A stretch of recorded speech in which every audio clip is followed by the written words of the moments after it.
judge. Full stop. Let notice be issued to the appellant with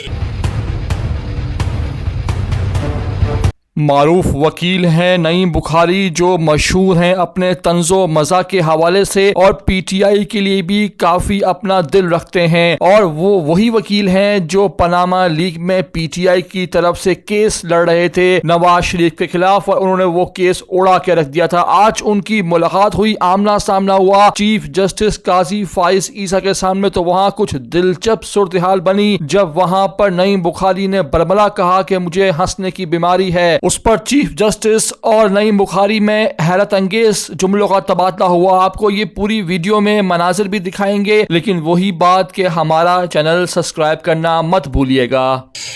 ये बहुत ही अच्छा फैसला जी, मतलब ईद उल अज़हा का भी करते तो ज्यादा अच्छा। कौन सा साल? मैंने साल भी बता दीजिए। I have in 2024 in a recent interview said that I have a disease of smiling. I have it. I have a disease. It's सबका ये सबका है आपको पता है? People don't call me for funerals. They're afraid the dead person will get up and say, "What was the last joke?" Thank you, sir. Thank you, madam.